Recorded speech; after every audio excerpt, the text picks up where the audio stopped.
Naalala mo ba noong bata ka pa? Tumakbo ka sa bukid. Umakyat ka sa puno ng mangga. Tumalon ka mula sa hagdanan ng bahay kubo. At walang sakit. Walang kirot. Walang takot na baka mabali ang buto mo.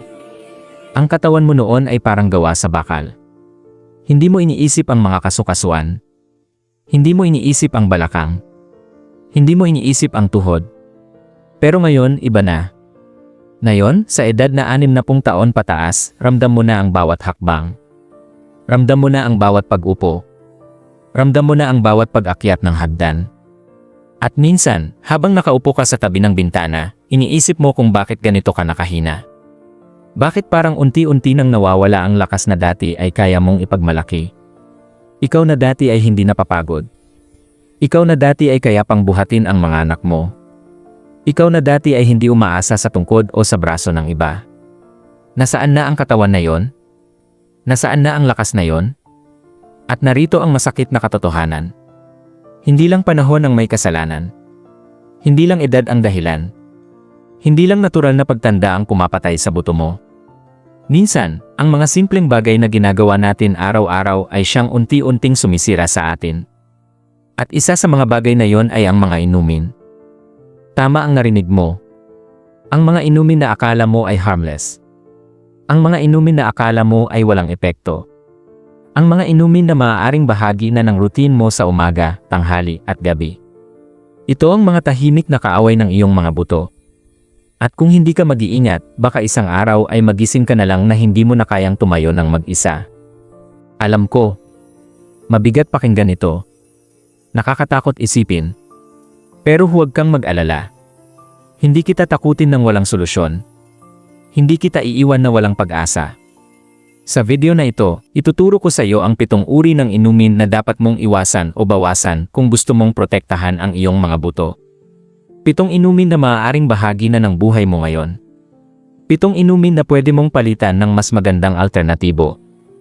7 inumin na kapag naiwasan mo, ay makakatulong sa iyo na manatiling malakas, aktibo, at independyente kahit nasa gintong edad ka na. Kaya manatili ka. Makinig kang mabuti. At ibahagi mo ito sa mga mahal mo sa buhay na kasalukuyan ding nasa edad na ito. Dahil ang kaalaman na ito ay hindi lang para sa iyo. Ito ay para sa lahat ng gustong tumanda ng may dignidad. Pero bago tayo pumasok sa mga inumin na yon, gusto ko munang sabihin sa iyo ang isang bagay. Hindi ko ikaw hinuhusgahan. Kung ikaw ay umiinom ng kahit ano sa mga ibabanggit ko mamaya, hindi ibig sabihin na may kasalanan ka. Hindi ibig sabihin na hindi mo inalagaan ang sarili mo. Hindi ibig sabihin na nagpabaya ka. Ang totoo, marami sa atin ay hindi natuturuan ng mga bagay na ito. Noong kabataan natin, walang nagsabi na ang soft drinks ay nakakasira ng buto. Walang nagsabi na ang labis na kape ay may epekto sa calcium. Walang nagsabi na ang mga energy drinks ay mas mapanganib kaysa sa akala natin. Lumaki tayo sa panahon kung saan ang mga inumin na ito ay iniaalok bilang regalo. Bilang premyo. Bilang simbolo ng modernong buhay. Kaya kung ikaw ay umiinom ng mga ito ngayon, hindi mo kasalanan. Pero ngayon na alam mo na, may kapangyarihan ka ng magbago. May kapangyarihan ka ng pumili. May kapangyarihan ka ng protektahan ang sarili mo. At iyan ang tunay na lakas. Hindi ang hindi nagkakamali, kundi ang handang magbago kapag nalaman na ang katotohanan. Alam ko rin na mahirap tanggapin na ang mga bagay na nagpapasaya sa atin ay maaaring nakakasama sa atin. Ang malamig na soft drink sa tanghali. Ang mainit na kape sa umaga. Ang baso ng alak sa gabi kasama ang mga kaibigan. Ito ang mga sandaling nagbibigay ng kulay sa buhay natin. At hindi ko sasabihin sa iyo na alisin mo ang lahat ng kasiyahan. Ang gusto ko lang ay bigyan ka ng kaalaman. Para ikaw mismo ang makapagdesisyon kung ano ang tama para sa iyo. Para ikaw mismo ang makapili kung ano ang babawasan at kung ano ang papalitan. Dahil sa huli, ikaw ang may-ari ng katawan mo. Ikaw ang nakakaalam kung ano ang kailangan mo. Ikaw ang dapat magdesisyon para sa iyong kalusugan. At ang papel ko dito ay maging gabay mo lamang. Maging ilaw sa madilim na bahagi ng impormasyong hindi itinuturo sa paaralan o sa ospital. Kaya ngayon, magsimula na tayo. Sa susunod na mga minuto, ipapakilala ko sa iyo ang 7 uri ng inumin na dapat mong iwasan o bawasan kung ikaw ay nasa edad na 60 pataas. Bawat isa ay may kasamang kwento ng isang totoong tao na nakaranas ng epekto nito. Bawat isa ay may paliwanag kung bakit ito nakakasama sa buto. At bawat isa ay may alternatibong pwede mong gawin. Hindi ito para takutin ka. Ito ay para bigyan ka ng kapangyarihan. Dahil ang kaalaman ay sandata. At ang sandata ay hindi nakakatakot kapag hawak mo ito para sa sarili mong proteksyon. Simulan na natin. Inumin bilang diyan, soft drinks o carbonated beverages. Nakilala ko si Aling Minda sa isang munting barangay sa Laguna. 65 na siyang taong gulang nang una ko siyang nakausap. Magiliw siyang babae. Laging nakangiti. Laging may kwento tungkol sa mga anak niya na nasa abroad. Pero may isang bagay na napansin ko sa kanya. Laging may hawak siyang bote ng cola. Tuwing umaga, cola. Tuwing tanghali, cola. Tuwing gabi, cola. Sabi niya, nakasanayan na raw niya ito mula pa noong kabataan. Parang hindi na raw kumpleto ang araw niya kapag walang soft drink. Isang araw, nadapa si Aling Minda sa kanyang kusina. Hindi naman mataas ang pagkakahulog. Hindi naman malakas ang pagkakatama. Pero nabali ang kanyang balakang. Sa ospital, sinabi ng doktor na ang buto niya ay sobrang manipis na. Osteoporosis ang tawag dito. At isa sa mga dahilan ay ang matagal na pagkonsumo ng soft drinks. Bakit nakakasama ang soft drinks sa buto? Ang mga carbonated beverages tulad ng cola ay naglalaman ng phosphoric acid. Ito ay isang uri ng asido na ginagamit para bigyan ng tanging na lasa ang inumin. Ang problema, kapag masyadong marami ang phosphoric acid sa katawan mo, nagkakaroon ng imbalance sa ratio ng phosphorus at calcium. At ano ang nangyayari? Kinukuha ng katawan mo ang calcium mula sa pinakamalakas na imbakan nito. At iyon ay ang iyong mga buto. Kaya habang umiinom ka ng soft drink, unti-unting nauubos ang calcium sa buto mo. Hindi mo ramdam agad. Hindi mo nakikita agad. Pero pagdating ng panahon, magiging manipis na ang buto mo. Magiging marupok. At kahit maliit na pagkadapa, pwede nang magdulot ng malaking pinsala. Ang aral dito ay simple. Ang tamis ng soft drink sa labi ay hindi katumbas ng sakit na dala nito sa buto.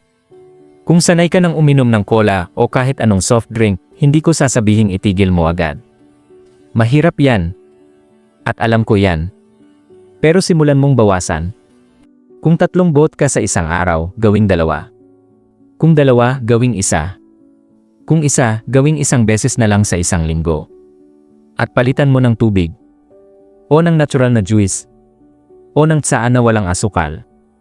Ang bawat baso ng soft drink na hindi mo ininom ay isang hakbang papalayo sa osteoporosis. At isang hakbang papalapit sa mas malusog na buhay. Inumin bilang 2, labis and cap o excessive coffee. Si Mang Tonyo ay guro sa probinsya ng Quezon ng mahigit 40 taon. Kahit retired na siya, hindi nawala ang kanyang hilig sa kape. 4:00 ng umaga, gising na siya. At ang unang ginagawa niya ay magtimpla ng mainit na kape. Hindi lang 1 tasa, kundi 3 hanggang 4 na tasa bago mag 7:00. Sabi niya, iyon ang nagbibigay sa kanya ng lakas para harapin ang araw. Iyon ang nagpaparamdam sa kanya na buhay pa siya. Pero isang araw, nagsimulang masakit ang likod ni Mang Tonyo. Hindi niya mapinpoint kung saan nanggagaling ang sakit. Parang malalim. Parang galing sa loob ng buto. Nang magpa-check up siya, nalaman niyang bumaba na ang bone density niya. At isa sa mga posibleng dahilan ay ang labis na pag-inom ng kape. Bakit nakakasama ang labis na kape sa buto? Ang caffeine ay isang diuretic. Ibig sabihin, pinapabilis nito ang pag-ihi mo. At kapag madalas kang umiihi, mas maraming calcium ang nawawala mula sa katawan mo. Hindi naiipon. Diretso labas.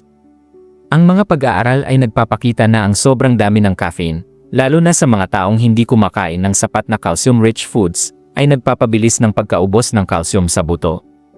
At para sa mga nasa edad na 60 pataas, ito ay mas mapanganib. Dahil ang katawan natin sa edad na ito ay hindi na kasing bilis mag-absorb ng calcium tulad ng dati. Kaya mas kailangan nating ingatan ang bawat calcium na mayroon tayo. Ngayon, hindi ko sasabihin itigil mo ang kape. Dahil alam ko, ang kape ay hindi lang inumin. Ito ay ritual. Ito ay comfort.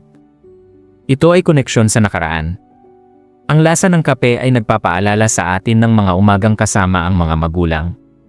ng mga pag-uusap sa lamesa, ng mga tahimik na sandaling mag-isa tayo sa bintana, nagmumuni-muni. Kaya hindi ko alisin yan sa'yo. Pero ang hiling ko lang ay bawasan mo. Kung 4 na tasa ka sa isang araw, gawing 2. At siguruhin kumakain ka ng pagkaing mayaman sa calcium tulad ng sardinas, malunggay at gatas. Dahil ang kape ay hindi kaaway. Ang labis lang ang problema. At ang aral dito ay ito. Ang kahit anong maganda kapag sobra nagiging mapanganib. Maging mapagmatsyag ka sa dami, hindi lang sa uri. Inumin bilang 3, alak o alkohol. Si Mang Andres ay dating seaman. Naglakbay siya sa buong mundo. Nakakita ng iba't ibang kultura. Naranasan ang buhay na hindi maabot ng karamihan. Pero ang isang bagay na dala-dala niya mula sa kanyang paglalakbay ay ang hilig sa alak. Tuwing gabi, bago matulog, may 2 basong beer o isang shot ng whiskey. Sabi niya, pampatulog daw. Pampakalma ng nerves.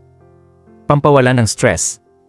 Noong 62 taong gulang na siya, nagsimulang masakit ang kanyang mga tuhod. Mahirap na siyang lumakad. Mahirap na siyang umupo at tumayo. Akala niya arthritis lang. Pero nang magpa-test siya, nalaman niyang mababa na ang bone density niya. At ang isa sa mga dahilan ay ang matagal na regular na pag-inom ng alak. Bakit nakakasama ang alak sa buto? Ang alcohol ay nakaka-interfere sa paraan ng pag-absorb ng katawan mo ng calcium. Kahit kumakain ka ng maraming pagkaing mayaman sa calcium, kung umiinom ka ng alak ng regular, hindi na-absorb ng katawan mo ang calcium na yon. Parang sinasayang mo ang pagkain mo. Parang may butas ang sisidlan mo at tumatagas ang lahat ng mabuting nutrients. Dagdag pa rito, ang labis na alak ay nakakaapekto sa liver. At ang liver ay may mahalagang papel sa pag-activate ng vitamin A. Kapag hindi gumagana ng maayos ang vitamin A, hindi rin gumagana ng maayos ang calcium absorption. Kaya doble ang epekto. Hindi lang isang paraan ng pinsala, kundi 2. Ngayon, alam ko na para sa marami, ang alak ay bahagi ng kultura. Sa handaan, may alak.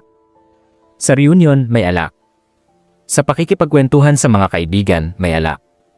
At hindi ko sasabihing alisin mo lahat ng iyan. Pero ang hiling ko ay maging aware ka.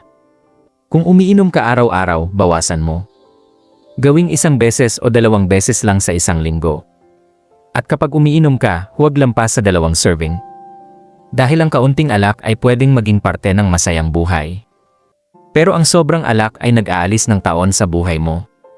At ang aral dito ay ito. Ang alak ay maaaring magbigay ng pansamantalang saya. Pero ang mga buto mo ang magdurusa ng panghabang buhay. Inumin bilang 4, energy drinks. Maaaring iniisip mo ngayon, bakit ko iinom ang energy drinks? Para sa mga bata yan. Pero nagulat ka ba kung sasabihin kong maraming senior na umiinom ng energy drinks? Nakilala ko si Mang Eddie sa isang palengke sa Bulacan. 68 taong gulang na siya pero aktibo pa rin. Nagbebenta ng gulay mula alas 5 ng umaga hanggang alas 12 ng tanghali. At ang sekreto niya daw sa lakas. Energy drink. Tuwing umaga, bago magsimula, umiinom siya ng 1 bote. Sabi niya, iyon ang nagbibigay sa kanya ng puwersa para maging masigla. Pero isang araw, biglang nanghina si Mang Eddie. Hindi lang pagod.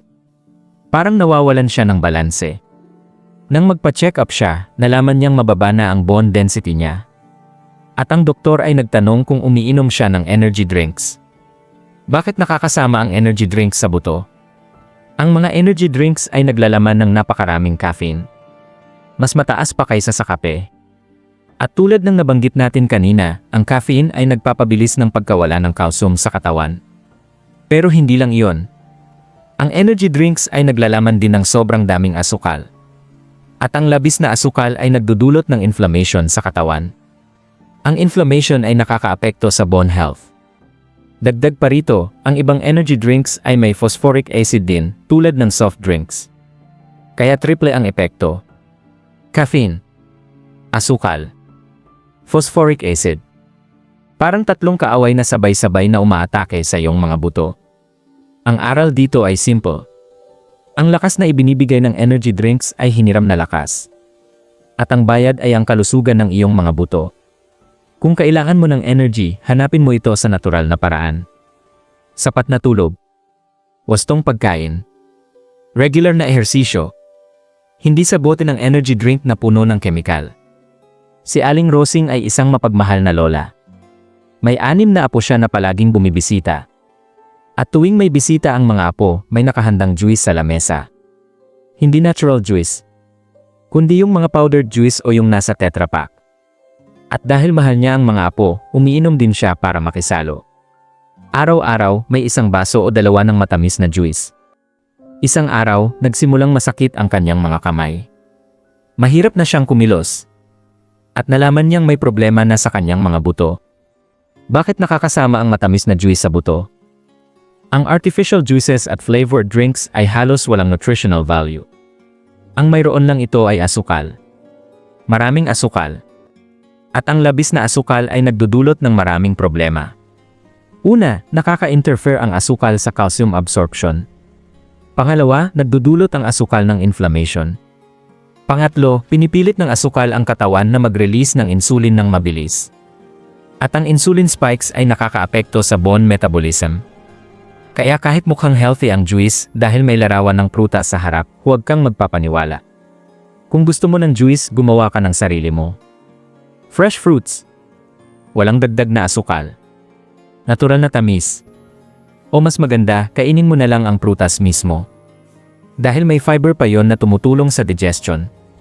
Ang aral dito ay ito. Huwag kang magpapaniwala sa magandang packaging. Ang tunay na kalusugan ay walang advertisement. Nasa natural na pagkain ito na hindi kailangan ng commercial. Maaaring nagugulat ka ngayon. Tsa. Hindi ba healthy ang tsa? Ang tsa ay may maraming benepisyo. Puno ito ng antioxidants. Nakakatulong sa relaxation. Nakakapagpababa ng stress. Pero tulad ng lahat ng bagay, ang labis ay nakakasama. Si Aling Kering ay mahilig sa tsa. Hindi lang 1 tasa sa isang araw, kundi 5 hanggang 6 na tasa. Sabi niya, mas gusto niya ang tsa kaysa tubig. Mas masarap daw. Mas nakaka-relax. Pero isang araw, nagsimulang masakit ang kanyang mga buto. At nalaman niyang mababa na ang calcium levels niya. Bakit nakakasama ang labis na tsa sa buto? Ang tsa, lalo na ang black tea at green tea, ay naglalaman ng tannins. Ang tannins ay nakaka-interfere sa absorption ng iron at calcium. Kapag umiinom ka ng tsa habang kumakain o malapit sa oras ng pagkain, hindi na-absorb ng katawan mo ang calcium mula sa pagkain. Dagdag pa rito, ang tsa ay may caffeine din. Hindi kasing dami ng kape pero mayroon pa rin. At kapag sobra ang tsa, sobra rin ang caffeine.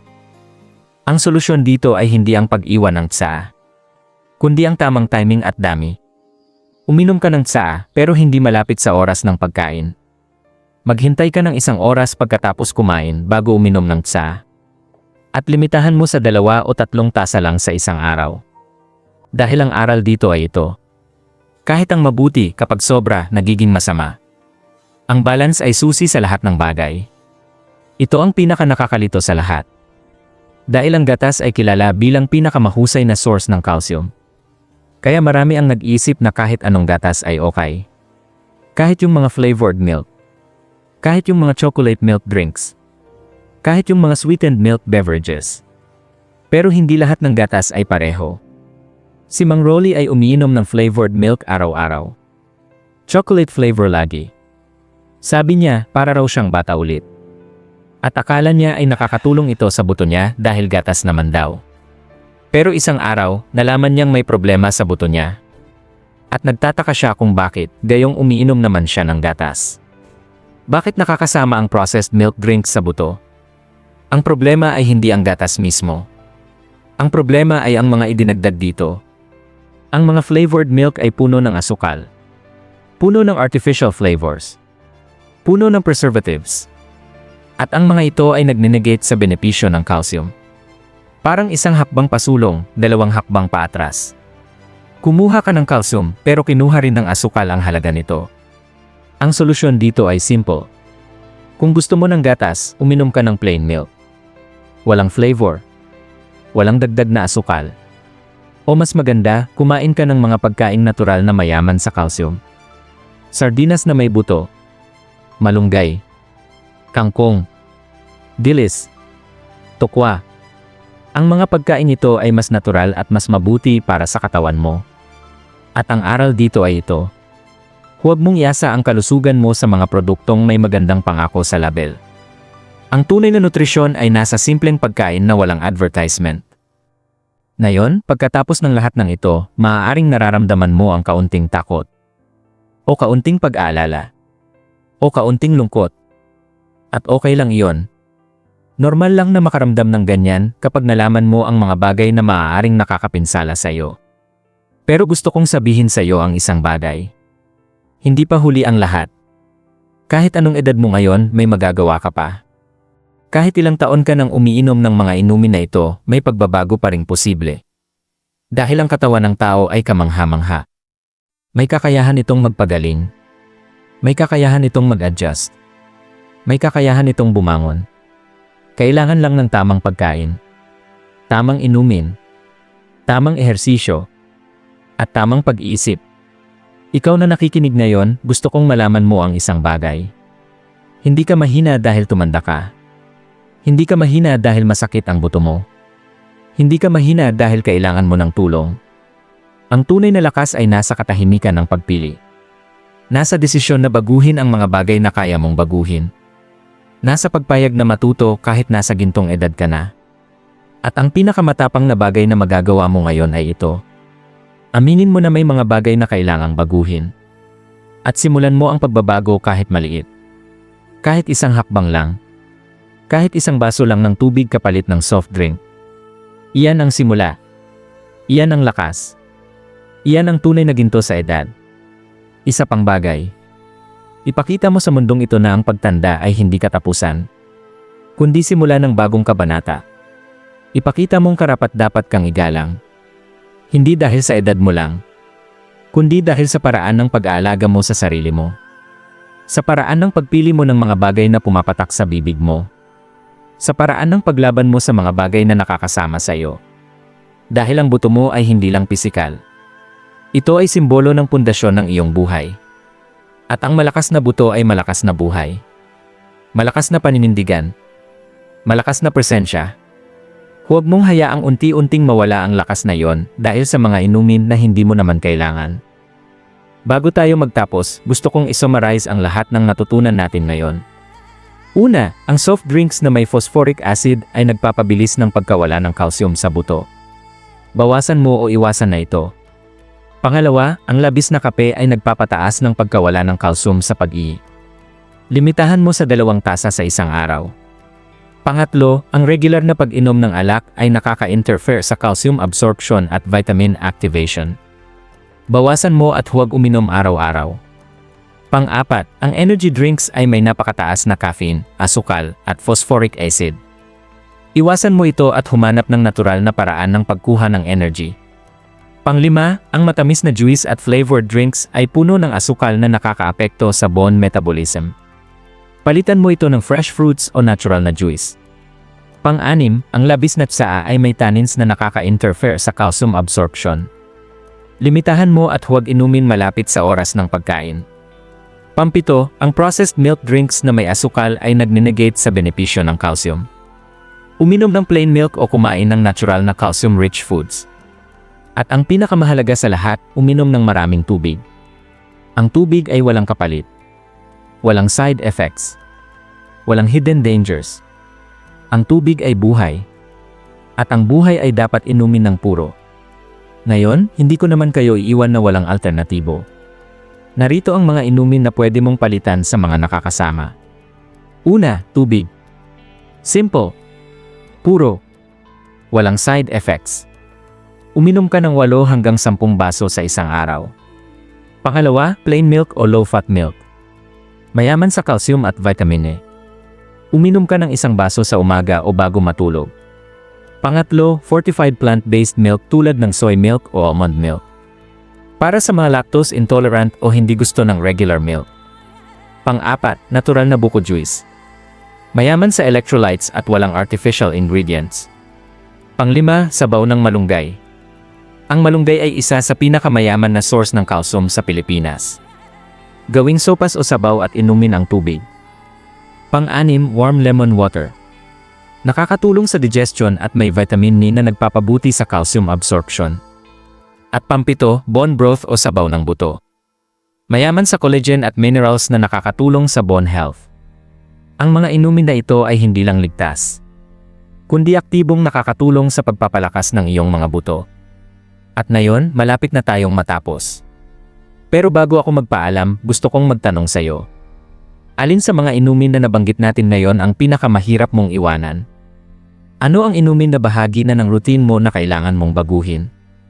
At ano ang unang hakbang na gagawin mo pagkatapos mong mapanood ang video na ito? Ilagay mo sa comments ang iyong sagot. Dahil gusto kong malaman kung ano ang nararamdaman mo. Gusto kong marinig ang kwento mo. At gusto kong malaman kung paano kita matutulungan pa. Kung nakita mong kapaki-pakinabang ang video na ito, pindutin mo ang like button. Hindi para sa akin, kundi para makita ng iba pang mga kababayan nating senior ang video na ito. Para sila rin ay matuto. Para sila rin ay maprotektahan. At kung gusto mong makakita ng mas marami pang mga ganitong video, mag-subscribe ka sa Ginto sa Edad. Pindutin mo ang bell para ma-notify ka tuwing may bagong video. Dahil dito sa channel na ito, ang bawat content ay para sa iyo. Para sa ating mga nasa gintong edad. Para sa ating mga naniniwala na ang pagtanda ay hindi katapusan, kundi simula ng mas makabuluhang buhay. At bago ako magpaalam, gusto kong iwan sa iyo ang mga salitang ito. Ang buto mo ay hindi lang tinutukoy kung gaano kakalakas. Ito ay tinutukoy kung gaano kakatagal na makakatayo ng may dignidad. Kaya alagaan mo ito. Ingatan mo ito. Mahalin mo ito. Dahil ang bawat hakbang na magagawa mo ng walang sakit ay isang regalo. Ang bawat araw na magigising ka na walang kirot ay isang biyaya. At ang bawat taon na madadagdag sa buhay mo ng malusog ay isang triumpo. Ikaw ay ginto. Hindi dahil sa edad mo, kundi dahil sa halaga mo. At ang halaga mo ay hindi dapat masira ng mga inumin na hindi mo naman kailangan. Mula sa ginto sa edad hanggang sa muli, ingatan mo ang sarili mo. Ingatan mo ang mga buto mo. At laging tandaan, sa paglubog ng araw may bagong umaga. Sa paghina ng katawan may bagong lakas. At sa bawat baso ng tubig na pipiliin mo kaysa sama-sama, may bagong pag-asa. Mahal ka namin dito. At narito kami para samahan ka sa paglalakbay na ito. Paalam at pagpalain ka.